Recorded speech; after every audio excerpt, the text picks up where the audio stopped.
Ba daw yung ginagawa natin kapag tayo ay nag-SS? Yan ang ating sasagutin ngayon, and bago ang lahat, isang malakasang shoutout muna kay Wilson Pamitan. Maraming salamat sa pagsuporta niyo po sa ating mga videos. And sa mga bago pa lamang po sa ating channel, huwag kalimutang i-subscribe and click this tiny notification bell so that you'll be updated every time we have a new upload videos. Disclaimer din mga idol, ang video po natin ay para lamang po sa may bukasang kaisipan at may malawak na pang-unawa. Kung wala po tayo nito, maaari na lamang pong mag-skip at mamili ng mga videos na rarapat para sa inyo.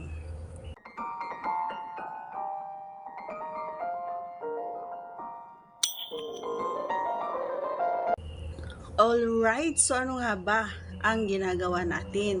Actually, every time na naiisip ko na gawin ito mga idol, ito yung time na gusto kong matulog. Ayan, kasi minsan nahihirapan akong makatulog, may insomnia yata ako. So, ito yung way ko para makatulog. Yan, nag-SS tayo.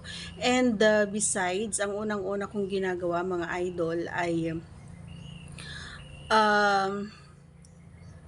tinitignan ko muna no, kung ano yung sitwasyon sa kapaligiran. Syempre, ano yung sitwasyon, kung may darating ba, may tao ba, may makaka-istorbo ba. Kasi napakahirap no, so if you are in the middle na, kasi napakahirap yung ganon, yung nasa kalagitnaan ka na is biglang may dumating or may nag-istorbo na, let's say istorbo.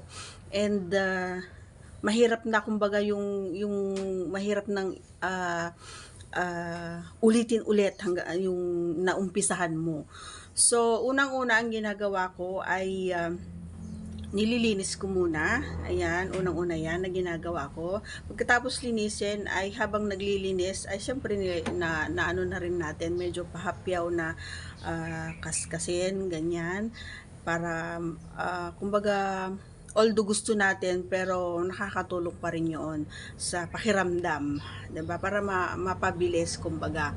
And pangatlo, ito yung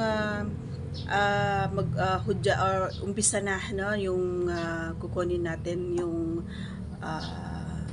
alam natin na isang mapapanood natin na talaga naman na magigising kumbaga yung diwa natin at makakasabayan natin kumbaga yung magaling mag-big O, yung makikita mo doon sa napapanood mo ay malaki, magaling yung kapareha niya, magaling sila parehas. And importante kasi sa akin is yung naririnig ko yung big O nila parehas. Yun yung talagang nakakapagpabilis kumbaga yung tibok ng aking puso. So yun na yung hudyat habang sila ay nagtatrabaho, sumasabay na rin ako sa kanilang pagtatrabaho para naman kapag sila ay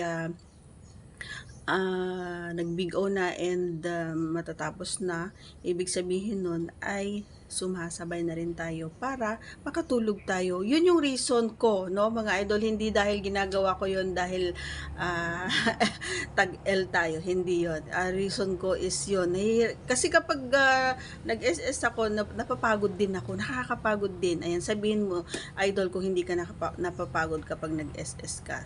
Nakakapagod, diba? Ayan, comment down below kung ano yung sagot nyo dyan sa tanong ko na yan. So, once again, sana ay nasagot natin ang inyong katanungan. Please don't forget to subscribe and click our tiny notification bell so that you'll be updated every time we have a new upload videos. Thanks for watching, everyone. See you again on our next vlog. Bye!